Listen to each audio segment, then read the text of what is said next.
ke algoritma, cara-cara bagaimana kita mengamankan algoritma.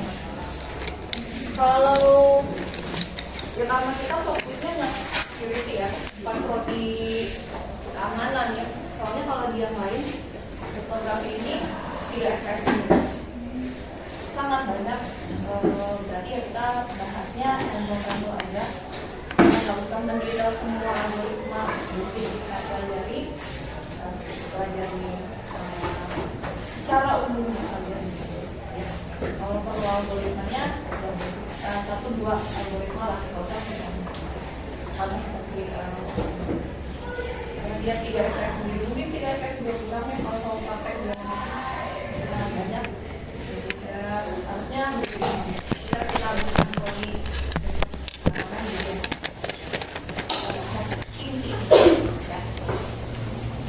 Jadi udah pernah dengar kriptografi, berarti apa artinya kriptografi? Bukan kriptografi ya? Bukan kripto mainan kripto ya? Beda. Kalau mainan kripto kenapa namanya kripto?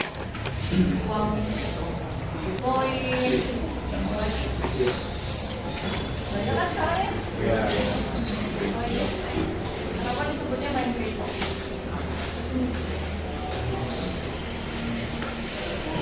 Tahu?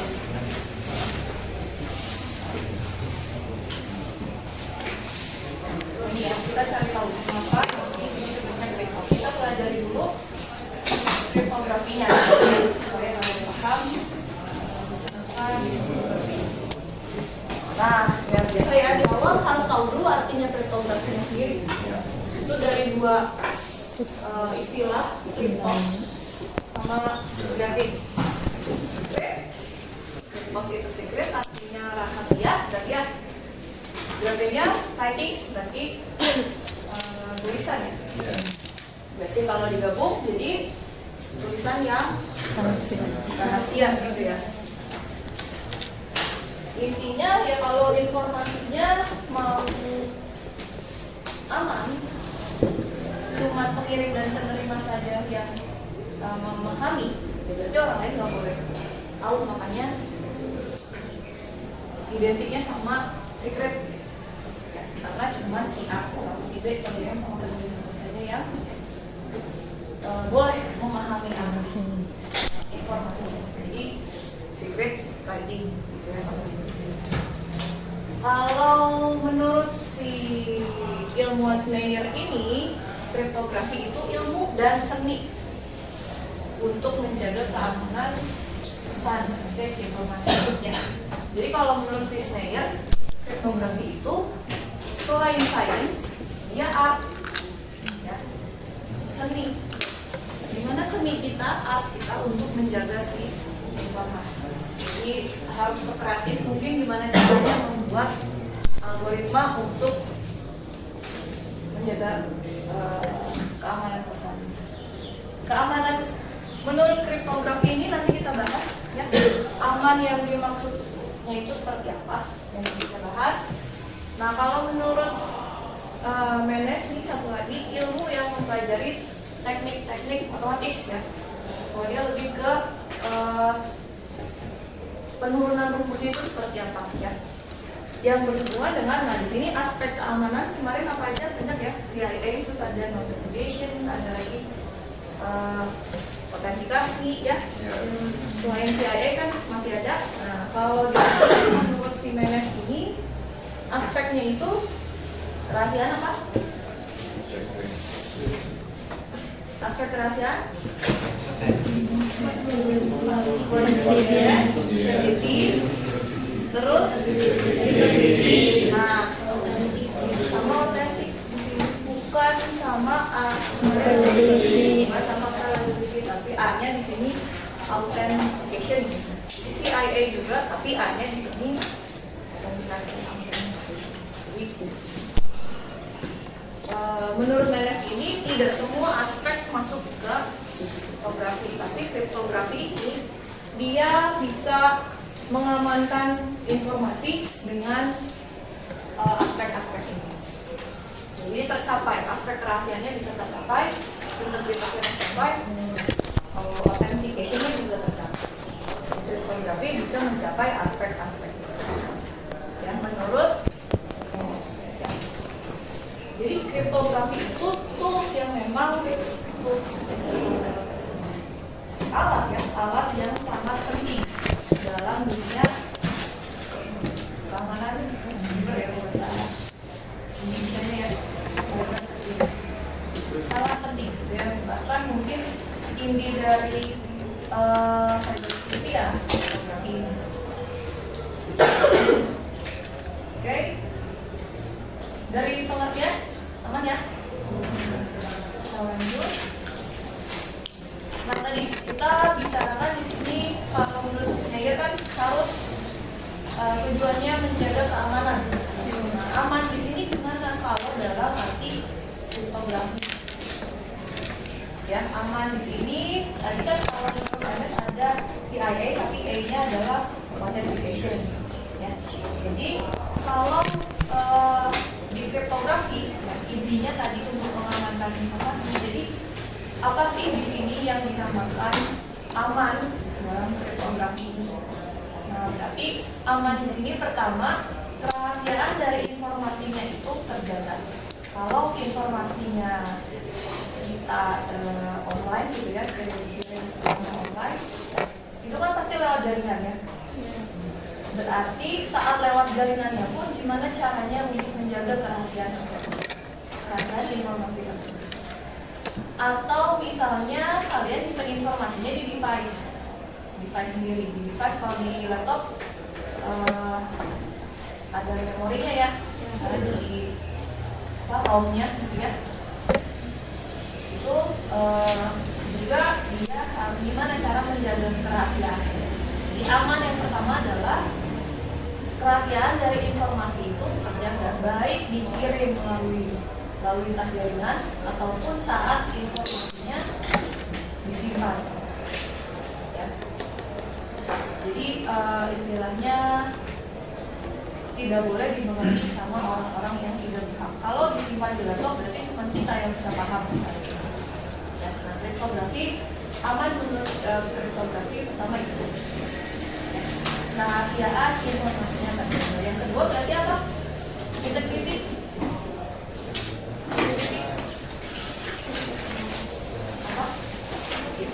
Informasi data sistem tidak dapat diubah oleh pihak yang tidak. Informasi Data sistem itu tidak dapat diubah oleh pihak yang tidak berhak. Jadi si message-nya, pesannya, informasinya tidak boleh diubah, baik tadi ya lagi dikirim, lagi di perjalanan selama di jaringan gitu ya, ataupun saat sedang disimpan itu. Jadi pesannya pertama tadi kan confidentiality, rahasianya harus terjaga. Yang kedua berarti asliannya juga harus terjaga, tidak boleh datanya tiba-tiba berubah tanpa sepengetahuan kita. Jadi yang pertama rahasia, yang kedua datanya asli, keaslian datanya terjaga. Terus, nah aman di sini berarti si pengirim pesannya itu asli, otentik kan, otentik asli ya. Kalau kalian beli barang ini otentik loh, gitu asli. Jadi nggak boleh ada yang ngaku. Misalnya ini di gambar ini si A, ini ngirim ke si B. Tapi ternyata di tengah, misalnya ini ada si C, dia mengubah pesannya. Tapi si B di sini melihatnya ya si A, yang tahu yang ngirimnya A. Nah ini tidak boleh. Jadi dalam kriptografi itu si pengirim pesan itu harus dijaga benar-benar yang pengirimnya. Tidak boleh sampai ada yang orang lain atau tadi si C, pihak yang tidak berwenang yang mengaku seolah-olah dia adalah si A. Jadi tadi aman itu apa? Confidentiality, terjaga kerahasiaannya, lalu aman itu terjaga keasliannya, keaslian pesannya. Selain rahasia harus asli. Terus yang ketiga, aman itu otentik, si pengirim yang asli yang sebenarnya. Jadi yang keempat itu adalah aman itu berarti kriptografi itu harus jadi si pengirim pesan yang ingin mengirim non repudiation kemarin apa? Dia sangkal ya, tidak boleh sangkal. Berarti aman itu berarti kalau si pengirim pesan itu benar-benar tidak bisa menyangkal bahwa dia sudah mengirimkan pesan ke B. Jadi aman itu tadi kerahasiaan informasinya terjaga, keaslian informasinya juga terjaga, pengirim pesannya asli, bukan orang lain yang mengaku. Yang terakhir adalah si pengirim juga tidak bisa menyangkal. Jadi kalau yang authentication ya pengirimnya dibuktikan, ya, pengirimnya si A. Kalau yang non repudiation si A ini nggak bisa ngelak. Bedanya itu ya. Kalau authentication tadi bagaimana kriptografi membuktikan pengirimnya si A. Kalau non repudiation si A tidak bisa mengelak kalau dia sudah mengirimkan pesan. Ya, jadi aman itu artinya seperti itu. Aman dalam scope kriptografi.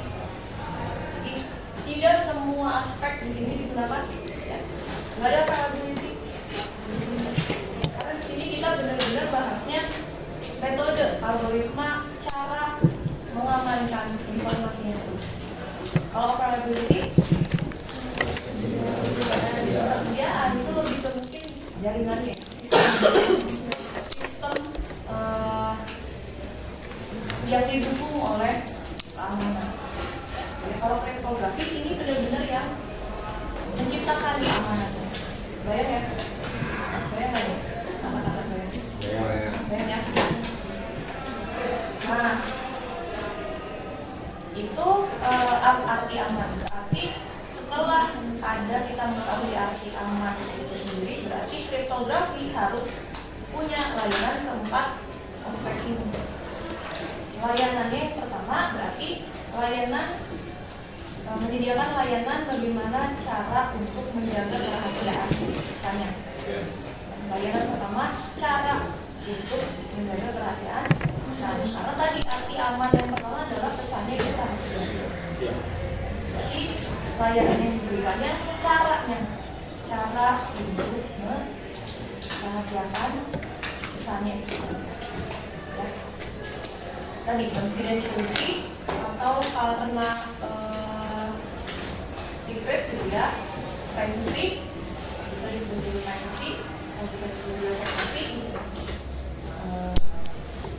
Pesan yang kita simpan baik di dalam media penyimpanan maupun yang sedang ditransmisikan itu harus bisa dijaga kerahasiaannya sama si kriptografi. Di layanannya memberikan cara untuk menjaga kerahasiaan pesan seperti apa. Berarti yang kedua apa? Berarti harus bisa memberikan layanan bagaimana membuktikan kalau si pesannya ini benar-benar dari bank. Harus bisa dibuktikan pesannya masih asli. Ya, di kriptografi rahasia, terus tadi asli pesannya, berarti cara membuktikan kalau pesan ini masih asli. Belum dibuat lagi seperti apa. Di kriptografi harus ada layanan caranya untuk membuktikan hal tersebut. Oke ya. Yang ketiga berarti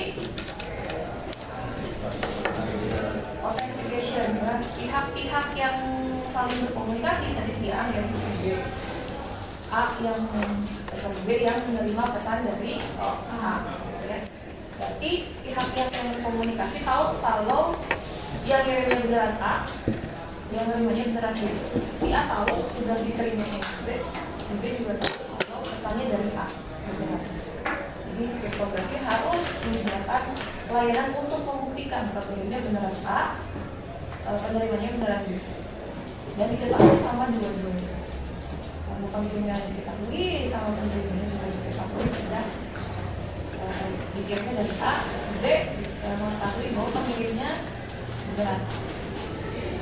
Ya, harus bisa dibuktikan semuanya. Ya.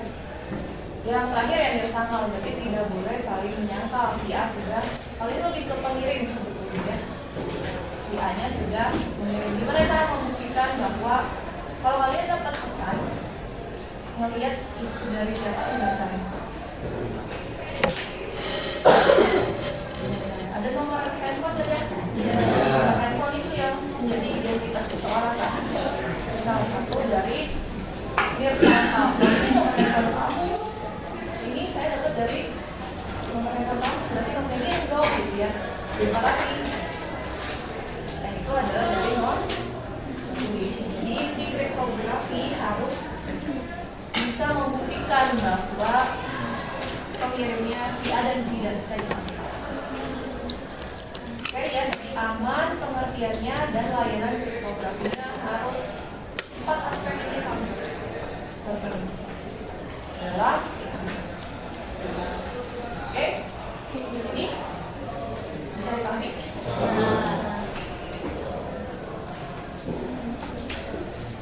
Nah, ini sebelum masuk ke kriptografinya banyak banget istilah-istilahnya atau terminologi. Jadi nanti banyak bahas skripsi, cipher. Nah, itu kan kita belum tahu ya pengertian-pengertian. Sebelum ke sana, kita mulai dulu dari istilah-istilahnya, terminologinya. Yang pertama message, ya udah jelas ya, karena kita kan mengirim informasi. Informasi kalau pesan itu yang dapat dimengerti maknanya. Misalnya ini, pesannya berupa gambar. Ini kalian paham gak gambar apa? Kamera, jelas. Ya, bendanya terlihat dan segala macam. Itu disebut sebagai pesan, message-nya. Atau kata lainnya adalah plain text. Kalau pesan sebelumnya itu berupa teks, jadi halo, nah itu pesan ya. Bisa dimengerti nggak? Bisa. Ada huruf H, A, L, L, O gitu ya. Bisa dimengerti nggak? Bisa. Ini berupa apa? Teks. Nah, ini disebut sebagai plain text. Ini pesan aslinya itu disebut plain apa? Kalau teks, plain text. Kalau ini berarti plain image gitu ya. Kalau ada video, plain video. Yang plain lah ya, kalau kalian beli yogurt ya, yogurt dirasa plain itu belum dicampur sama rasa ini masih asli. Itu pesan yang benar-benar masih asli, belum ada indikasi apa-apa, dicampur sama apa-apa. Plain text, plain image, plain video. Ya, jadi informasi yang bisa dibaca dan bisa dimengerti maknanya, baik bisa dipersepsinya visual audio gitu ya. Itu disebutnya bisa berupa teks, gambar, foto, video, itu istilahnya. Tapi biasanya mau message apapun biasanya ditulisnya plain text gitu ya. Jadi kalau pesan asli identiknya sama plain text. Biasanya model gambar, model foto, video, biasanya ditulisnya plain text. Plain text itu pesan yang masih asli, belum diatur. Oke, nah, ya inti dari kriptografi kan tadi ingin mengamankan informasi ya, pesan. Makanya biasanya si kripto ini digunakannya itu pada media-media pengiriman informasi. Ya, kalau kita ketemu sama orang kan gak usah kayak kriptografi ya, langsung aja ngobrolan gitu ya. Jadi biasanya yaitu pengiriman jarak jauh, atau kalian misalnya beda baris ngirim surat, tapi supaya temennya nggak ngerti, berarti nanti di ekstrak ya, dikodekan gitu ya, berarti ada yang pengirim, ada juga yang namanya komunikasi pasti ada yang mengirimkan informasi, ada yang menerima ya. Jadi ada sender. Kalau di Telkom kita biasanya receiver sama transmitter gitu kan. X gitu ya. Nah, di sini juga sama. Dan sender untuk pengirimnya. Terus receiver penerimanya, pihak yang menerima. Di sini karena saya pakai sumbernya referensinya dari luar, jadi di sininya Alice sama Bob. Kalau di Indonesia saya apa kalau kalian di zaman SD? Ini Budi, gitu. Ini Ibu Budi. Nah, B-nya Budi gitu ya. A-nya siapa A-nya? Kalau di Indonesia? Ani.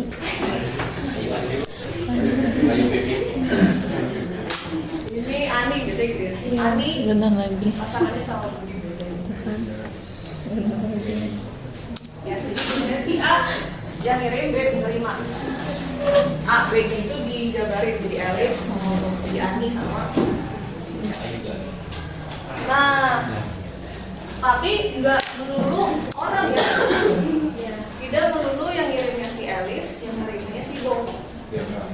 Bisa jadi yang ngirimnya kalau misalnya kita mau yang paling gampang searching alamat google.com. Tahu nggak ini Google.com? Nggak hafal ya? Kan ID alamat ya? Alamat. Kalau kita mau ke rumah orang, kita harus tahu alamat rumahnya kan? Ya.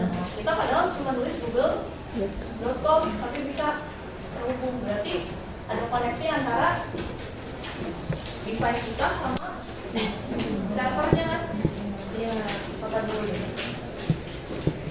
Berarti device kita adalah kliennya gitu ya. Berarti di sini ada minta dong ID-nya Google. Ya nggak? Ada TP apa? Ada TP get request gimana? Itu kan? Ya kan? Dulu nanti mata kuliah apa? Biar kombinasinya gitu. Kliennya kan minta dong alamatnya Google. Terus berarti ini si pengirim ini siapa? Klien.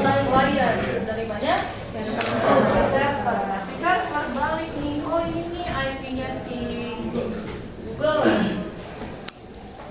Berarti kalau di sini yang kirimnya sudah server si sender receivernya jadi ini nggak ada perantara manusia, nggak ada si Alice, nggak ada si Bob, cuman antar device.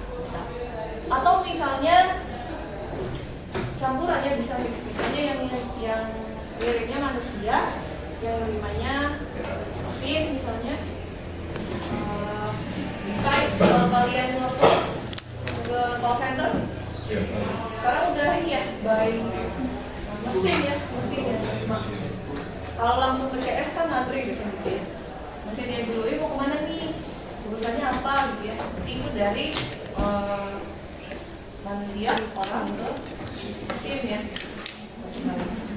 Jadi nggak perlu pengirimnya orang, penerimanya juga orang. Yang bisa antara mesin ke mesin tadi ya, klien server ya, mesin ke mesin, device ke device, atau tadi dari orang ke mesinnya ya.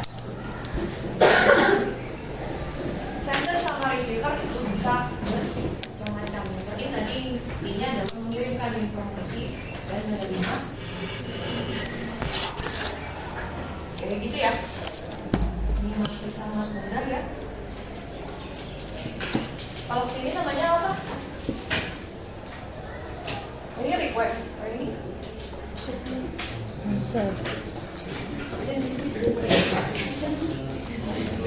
dia baik.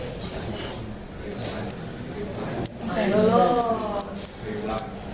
Siapa? Ada founder atau siapa?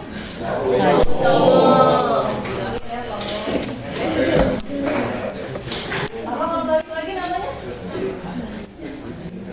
Kalau security nanti banyak jaringannya. Paham. Dia balas. Apa Iya, press? respon. Respon. Jadi ada yang Tadi ada message, terus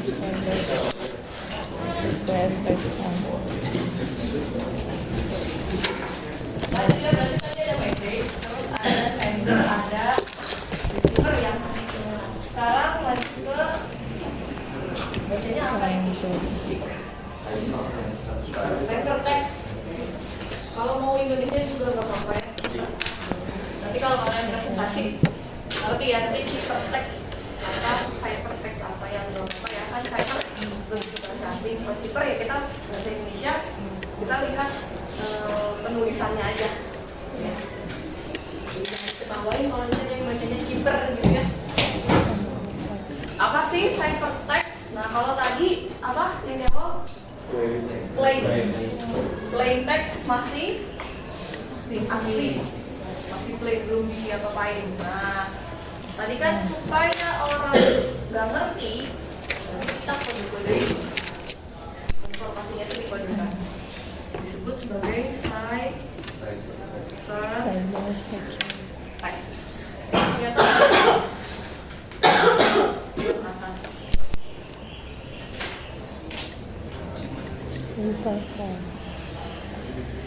yang ini bisa kebaca apa?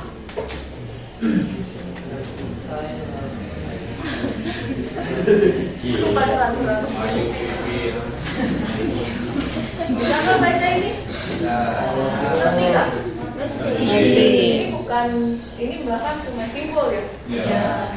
Ngerti tapi? Ini U apa U? Ngerti tapi kan? Artinya apa? Nah itu namanya adalah plain text. Kita dengan melihat pun udah langsung paham. Oke. Nah, cybertext itu dikodein, bikin sandi-sandinya. Ya, kalau apa? Kamu kok sandi Morse, kalau yang ini, nah ini. Ini deretannya seperti ini. Tapi tahu nggak itu terdiri dari apa? Ada huruf sama angka. Tapi apa? Nomor telepon bukan. NIK bukan. Susah ya kita mengartikan ini tuh apa? Mau dibaca juga. Mana bacanya ya? 4, 5. Susah lah ya. Nah ini yang disebut sebagai cybertext-nya. Jadi si pesan aslinya tadi dikodekan. Pesan yang sudah dikodekan itu akan sulit dimengerti. Yang disebut sebagai cybertext. Ya. Kalau tadi plain text pesan yang bisa langsung kita mengerti, kita pahami. Ini plain text ya. Saya ngomong tanpa ada kriptografinya ya. Kalian paham kan? Nah, ini berarti informasinya apa? Voice ya. Suara. Kemudian dengarkan, selesai. Itu berarti plain text ya.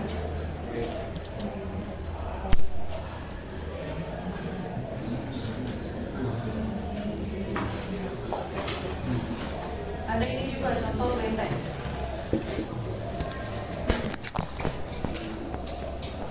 Yang atas bisa dibaca? Yang bawah juga bisa dibaca kan? Yang atas tapi bedanya kan dua-duanya bisa dibaca tapi tidak dimiliki yang bawah. Nah ini nggak ngerti. Jadi memang tujuannya untuk supaya informasi tersebut kita pun yang ngirim nggak ngerti ya ini apa. Apalagi yang cuma ngirim informasi.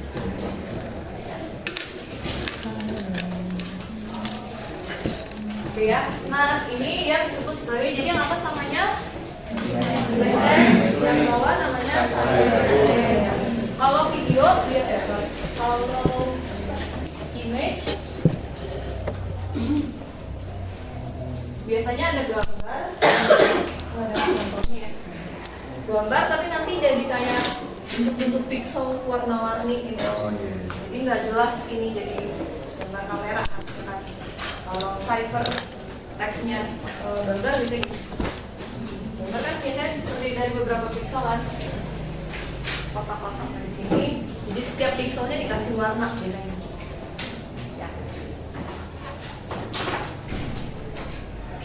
voice biasanya dikasih kayak kalau kalian lagi telepon ada orang ngomong nggak bisa dimasukin jadi ciphertext. Nah, nama lain dari ciphertext itu adalah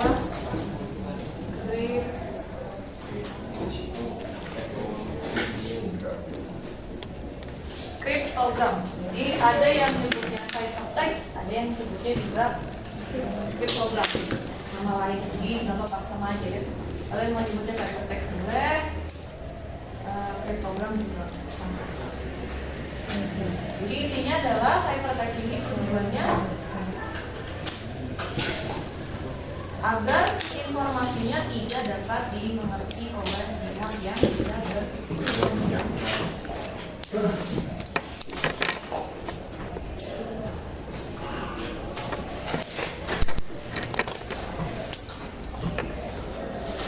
Oke ya, tadi plain text. Ada lagi? Plain text, ada message, ada sender, receiver. Sekarang teks atau ada 5 terminologi ya. Teks, lagi message, sender, receiver. Ini baru terminologi ya, kita belum ke istilah materi pembelajaran. Nah terus siapa yang mengubah dari plain text ke ciphertext?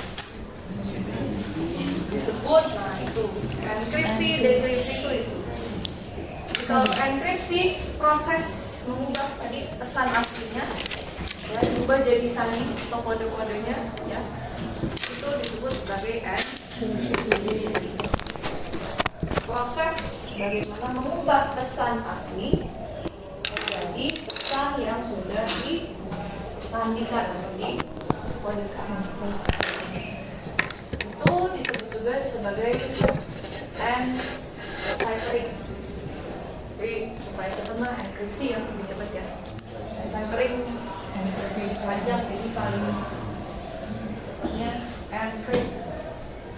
Nah berarti kalau sudah sampai ke ini kan dari pengirim ya pesan asli diubah jadi kode. Berarti kalau yang diterima sama penerima apa? Ciphertext ya kan? Ciphertext. Ya orang kita aja bacain tadi nggak ngerti kan ya? Ya. Berarti diapain? Dibalikin lagi. Dari ciphertext ke plain text disebut sebagai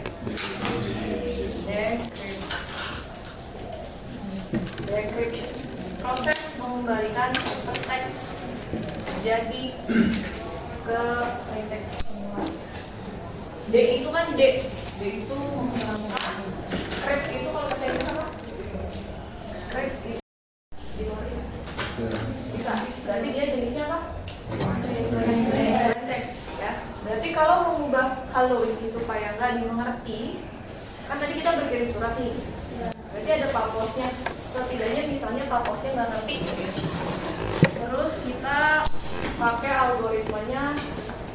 Biasanya VGNR itu yang old sini ya, yang old algoritma kriptografi itu paling geser misalnya 5 huruf ke kanan.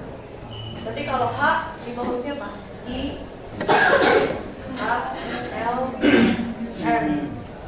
Misalnya M gitu ya. Kalau A, B, C, D, E, F, M, F, L, N, O, P, Q gitu ya.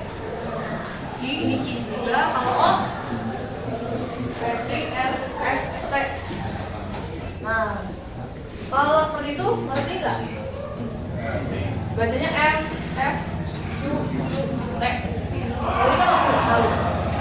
Kalau yang ini plain text, ini udah ciphertext. Jadi algoritma enkripsi zaman dulu bisa juga geser ya. Ini geser 5 ke kanan atau ke kiri berarti ya? Kanan ya setelahnya ya. Berarti ini enkripsinya. Berarti kalau dekripsi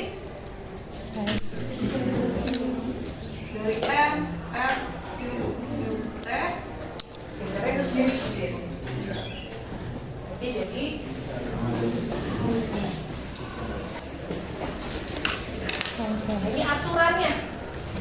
tadi digeser ke kanan buat encrypt. Sorry, berapa kali tadi? 5 kali geser ke kanan. Itu adalah ciphernya untuk enkripsi. Di algoritmanya, aturan encryptnya geser 5 huruf ke kanan. Berarti decryptnya geser 5 huruf ke kiri. Ya. Itu cipher. Jadi algoritma atau aturan. Dia bisa fungsi matematika. Kalau fungsi matematika gimana?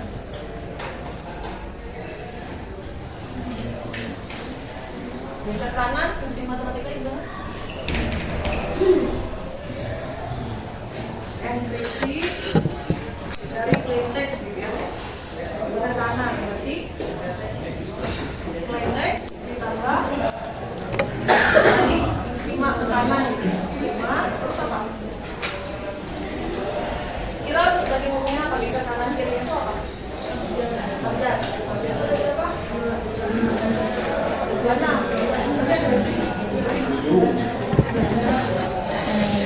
Jadi saya download ya, coba di nanti pakai modulo 2. Nah, modulo berarti 2 dari apa? Deskripsi. Berarti kalau deskripsi apa yang didekripsi? Ciphertext kan? Kalau ini dari plain text di-encrypt di ciphertext. Jadi ciphertextnya di-decrypt harus balik lagi ke plain text. Berarti gimana? Ciphertextnya ngapain? Geser 5. Jadi kalau ke kanan nambah 5, kalau ke kiri 2.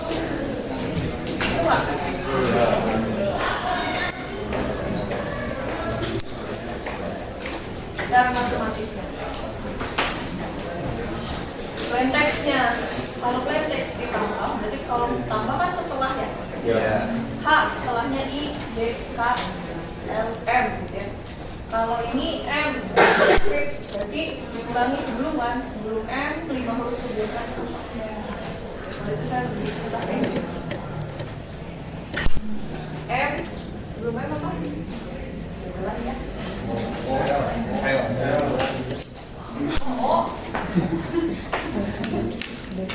Ini contoh-contohnya ya, ini algoritma klasikal sama modern.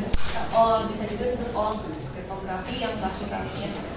Zaman dulu banget, nah ini disebut sebagai klasikal karena dia tidak pakai komputasi. Sebenarnya kalau pakai komputasi cepat ya, langsung berapa list, nggak nyampe 10 list kayaknya. Program selesai kayaknya.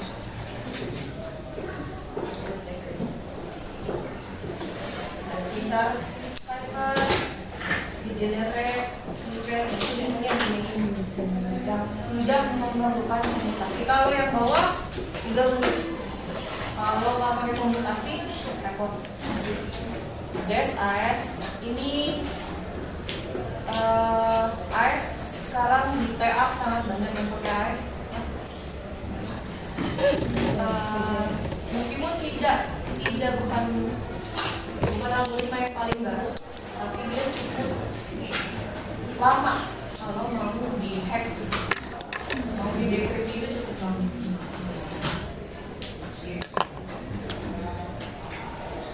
Nah, nanti kita bahas nih, ini kayak gimana algoritmanya.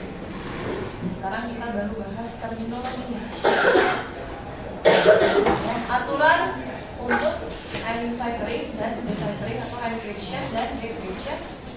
Di sini dibilangnya atau fungsi matematika karena biasanya memang di algoritmanya itu diperlihatkannya di namanya. Ya ditulisnya gini ya. Ditulisnya memang secara matematis mayoritasnya. Matematis lebih mudah kan, A tambah B sama dengan 5. Jadi kita cari A-nya. B-nya berapa, kemungkinan A sama B-nya 1 sampai 4, 2 tambah 3, kembali 4 tambah 4.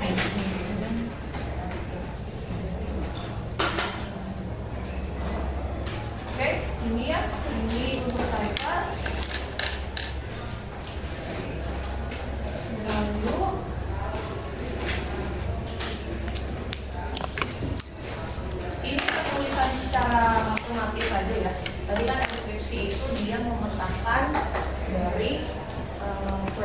menjadi ciphertext. Jadi di sini plain text dimasukkan ke algoritma enkripsi, hasilnya adalah ciphertext. Nah, ini plain text terus dienkripsi jadinya ciphertext. Terus ciphertext di dekripsi hasilnya adalah dari lagi juga. Jadi ciphertext itu dia cuma keperluan ketika pengiriman, keperluan ketika disimpan di storage. Jadi ketika sedang tidak dibaca sama pengirim-pengirimnya, itu biasanya berupa ciphertext. Fungsi dekripsi berarti ciphertext dimasukkan ke algoritma dekripsi, hasilnya adalah plain text. Di sini ada C sama P. Plain text, ciphertext, dekripsi, E-nya adalah enkripsi. Nah ini fungsi enkripsi dan dekripsi ya guys. Ini kalau secara fungsi matematisnya ada plain text dienkripsi jadi apa? Plain text dienkripsi jadi apa? Ciphertext ini kan dimasukkan ke algoritma dekripsi. Jadi ini adalah fungsi dari enkripsi dan dekripsi wajib memenuhi seperti ini. Jadi dari plain text balik lagi ke dekripsi.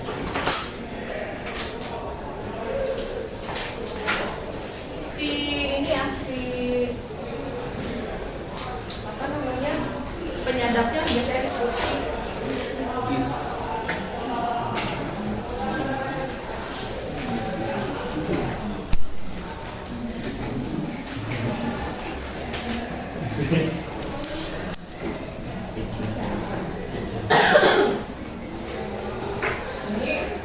kita hari ini selesai sama ini ya ada key. Nah kalau di itu bukannya pakai kunci, sudah kuncinya. Selain tadi dirahasiakan, juga harus ada kuncinya lagi, alat untuk membuat rahasianya tadi. Jadi key ini adalah parameter yang digunakan dalam proses enkripsi dan simbolnya K. Jadi tadi kalau tadi ada proses enkripsi dari plain text, hasilnya adalah ciphertext. Kalau sekarang enkripsinya tambahkan parameter kuncinya K. Jadi kalau mau tahu, kalau ini kan nggak ada kuncinya ya, dia cuma geser kanan 5, geser kiri 5. Kalau ini ada kuncinya lagi. Misalnya geser kanannya tapi nggak abjad A, B, C, D, E, F, G sampai Z berurutan, bisa terbalik kayak kuncinya, misalnya. Atau misalnya geser kanannya selang satu huruf dilewatin misalnya kuncinya. Ya. Ditambahkan kuncinya baru bisa kebuka. Jadi kalau dekripsi dari ciphertext itu harus tambahin kuncinya lagi supaya hasilnya jadi enkripsi. Kalau tadi dari plain text enkripsi langsung ciphertext, kalau sekarang harus pakai secret key, kunci yang cuma diketahui sama si A, B saja. Ya. Kuncinya, nah kalau ada yang disebut simetrik, ada yang disebut sebagai asimetrik. Kalau simetrik kuncinya sama, kayak biasa kita pintu biasa. Kunci tutup sama, membuka pintu juga sama. Kalau asimetrik kuncinya beda. Encrypt sama decrypt itu kuncinya berbeda. Contohnya apa ya, kalau di kehidupan sehari-hari ya kuncinya beda. Misalnya gembok yang ada apa namanya? Pinnya yang ada apa kita ya ada pinnya gembok, sekarang ada pinnya gitu. Kalau kunci tinggal kunciin aja. Kalau buka harus ada pinnya dulu dimasukkan baru kebuka misalnya. Kan beda ya. Kunci tinggal kunci bukanya harus pakai pin. Misalnya gitu ya, asimetrik ya. Jadi cara untuk mengunci, cara untuk membuka itu berbeda. Kalau simetrik seperti pintu kita biasanya cuman bawa satu aja. Kalau di rumah kan satu kunci yang asli, yang lainnya diduplikat supaya pada punya kunci duplikatnya gitu ya. Semua yang anggota keluarganya bisa masuk rumah, bisa keluar gitu ya. Kayak gitu itu asimetrik. Itu simetrik. Jadi kuncinya sama. Kalau asimetrik, kunci enkripsi dengan kunci dekripsinya itu berbeda.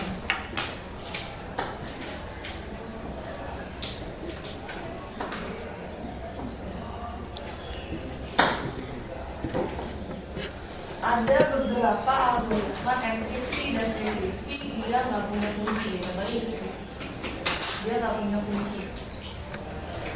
Tapi yang seperti itu biasanya yang dirahasiakan adalah algoritmanya. Ini yang dirahasiakan. Cuma repotnya adalah kalau algoritmanya yang dirahasiakan itu ketika misalnya ini skala ini adalah kelompok. Ketika ada satu yang keluar, dia tahu kan algoritmanya. Ya. Kalau nggak pakai kunci ya gampang. Kayak misalnya kalau di rumah pintunya di depan, pintunya pintu letak lokasi pintunya itu adalah algoritmanya. Jadi kuncinya ya kunci yang seperti kita bawa-bawanya kan. Kuncinya kita duplikasi bisa kan. Tapi algoritmanya nggak semua bisa tahu.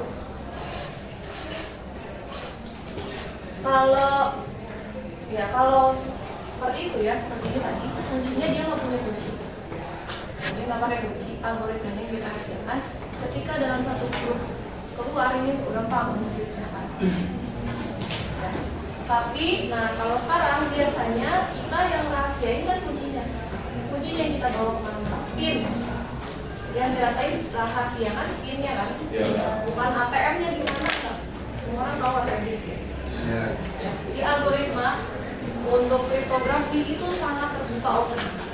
Algoritma ini yang di sini ini bisa dicari, sangat terbuka. Yang disembunyikan adalah kuncinya yang kita atur-atur. Ya, jadi algoritmanya bebas. Kalian mau pakai saya mau pakai AES guys. Yang PA sekarang macam-macam algoritmanya nggak masalah. Tapi kuncinya kita buat sendiri.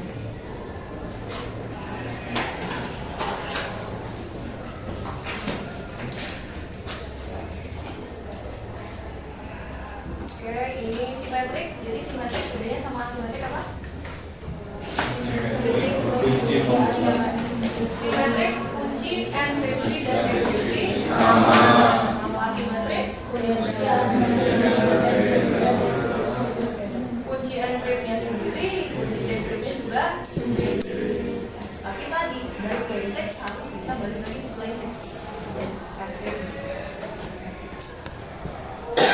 Meskipun kuncinya berbeda, tapi harus bisa balik lagi dari plaintext yang asli ke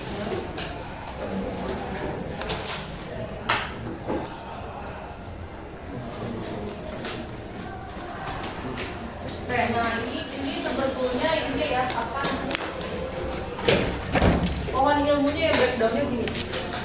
Kriptografi itu adalah cabang ilmu dari kriptografi. Nah ternyata cabangnya ada kriptografi, ada kriptanalysis. Kalau kriptografi lebih ke tadi ya ilmu atau apa tadi seni ya. Science art gitu ya, untuk memecahkan ciphertext dari plaintext jadi teks ya. Terus kita kuncinya ada. Kalau cryptanalysis misalnya kita dapetin ciphertext atau gini deh, kalau cryptanalysis kita ke rumah tapi kuncinya hilang, apa yang kalian lakukan? Kalau kuncinya hilang nggak tahu di mana, di jalan, bobol ya, Nah, cara dari tadi kekunci kebuka lagi, mencari cara. Kalau cryptanalysis, cara untuk membuka dari ciphertext ke plaintext, tapi tanpa kita punya kuncinya. Itu adalah cryptanalysis. Cryptanalysis ini ditemukannya sama ilmuwan Arab ya.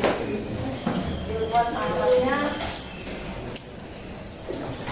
coba kalian searching ya si Al-Kindi ini nama aslinya siapa? Panjang banget.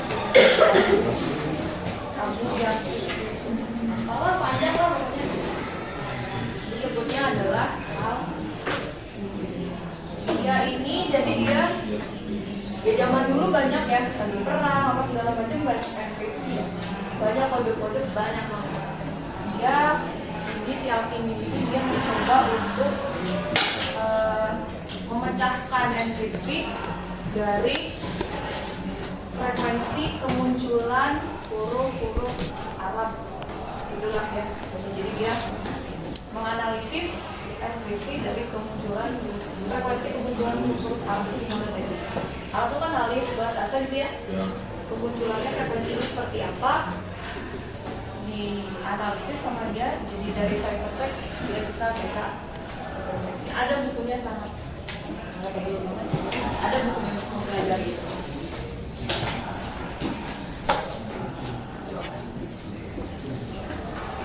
Jadi kriptologi itu studi atau ilmu untuk mempelajari mengenai ada kriptografi dan kriptanalysis.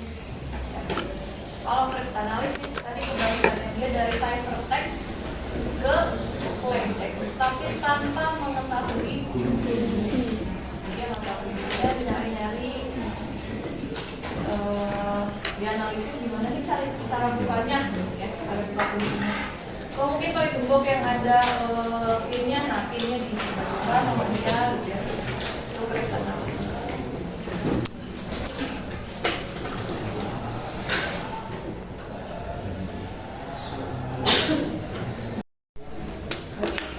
Si penyamaran tadi dihilangkan jadi dekripsi.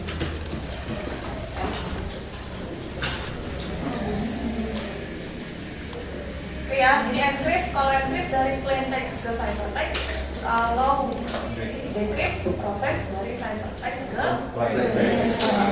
Dibalik ini kita kunci rumah, itu pintunya dikunci, kalau mau masuk kuncinya dibuka, dan kita gitu ya. Disebutnya bisa enciphering atau deciphering. Sangat banyak, ini sudah encrypt decrypt, lalu ada cipher. Nah tadi encryption, ada ciphertext ya. Nah ternyata ciphernya sendiri itu dia punya analoginya, punya artinya ya. Jadi algoritmanya. Kalau tadi kan proses mengubah dari plaintext ke ciphertext itu disebut enkripsi. Tapi algoritmanya itu disebut sebagai ciphertext. Proses rumus gimana ya? Ini ada halo. Ini ada contoh algoritma old cryptography sama lebih ke baru gitu. Berarti D itu sandinya dihilangkan. Ya. Di penyamaran informasinya dihilangkan.